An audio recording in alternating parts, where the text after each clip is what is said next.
Pardi fountain હોટલથી Nashik હાઈવેને જોડવા bypass road માટે બાલદા ગામે પોલીસને સાથે રાખી સર્વેની કામગીરી હાથ ધરાઈ।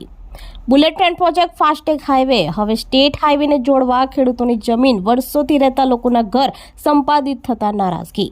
દિલ્હીથી સેટેલાઇટ મેપ રોડ તૈયાર કરવામાં આવ્યો ત્યારે સ્થળ ઉપર આવી મેપ તૈયાર કરવા સ્થાનિકોમાં માંગ ઉઠી। પારડી હાઈવે ફાઉન્ટન હોટલના બાજુમાંથી બાયપાસ રોડ માટે બાલદા ગામથી નાસિક હાઈવે 848ને જોડવા માટે સર્વેની કામગીરી આજરોજ પોલીસ બંદોબસ્ત સાથે હાથ ધરવામાં આવી હતી, જે સર્વેની કામગીરી કુંભારે સુધી પહોંચી હતી। આ સર્વેની કામગીરી દરમિયાન લોકોના ઘર, ખેડૂતોની જમીન સર્વેમાં જવાને લઈ લોકોમાં નારાજગી પ્રસરી જવા પામી છે। પારડી 4 રસ્તા હાઈવે ઉપરથી બજારમાં જવા માટેના ચિવલ રોડ ઉપર ભારે ટ્રાફિકની સમસ્યાને લઈ નાસિક હાઈવે તરફ જતા વાહન ચાલકો તથા સ્થાનિક લોકો પરેશાન થાય છે, જેને લઈ હવે પારડી જીઆઈડીસી હાઈવે સ્થિત ફાઉન્ટન હોટલના બાજુમાંથી બાલદા કમઠી ફળિયા મોટા ફળિયાથી નાસિક સ્ટેટ હાઈવે 848ને જોડનાર છે, જેને લઈ આજરોજ સર્વેની કામગીરી હાથ ધરવામાં આવી હતી, જેમાં લોકોના ઘર, જમીન સર્વેમાં સંપાદિત થતા ગ્રામજનો એકત્ર થઈ રોષ વ્યક્ત કર્યો હતો। હાલ આ સર્વેની કામગીરી કુંભારે સુધી પહોંચી છે, ત્યારે એક તરફ ટ્રાફિકની સમસ્યા નિવારવા સર્વેની કામગીરી હાથ ધરવામાં આવી છે, તો બીજી તરફ આ વિકલ્પને લઈ ગ્રામજનોમાં રોષ જોવા મળી રહ્યો છે।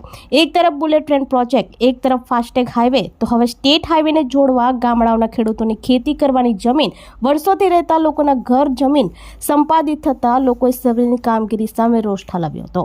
અત્રે ઉલ્લેખનીય છે કે ગામના અગ્રણીના જણાવ્યા મુજબ પારડી તાલુકાના ઉમરસાડીથી હાઈવે માર્ગ શરૂ થઈ નાસિક સુધી પહોંચે છે। પારડી બજારમાંથી ફ્લાયઓવર બ્રિજ બનાવવામાં આવે તો માત્ર 14 મીટરમાં તૈયાર થઈ શકે તેમ છે। જો આ કામગીરી પારડી બજારમાંથી હાથ ધરવામાં આવે તો ગામમાં વળતરનો ખર્ચ પણ બચી શકે છે।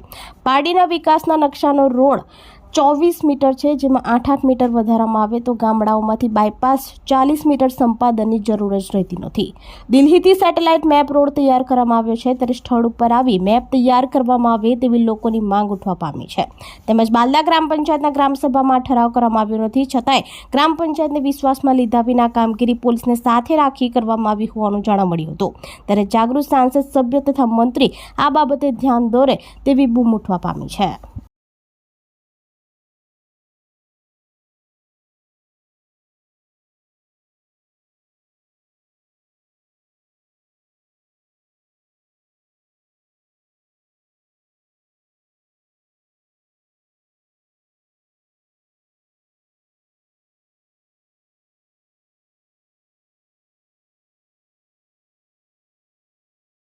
આપણી સંકલ્પ ન્યૂઝ ચેનલને સબસ્ક્રાઇબ અને લાઇક કરો, બેલ આઇકન દબાવો, જેથી આવનાર ન્યૂઝ અપડેટ્સની નોટિફિકેશન આપના મોબાઈલ પર સૌથી પહેલા પહોંચે। Like, subscribe and share the video.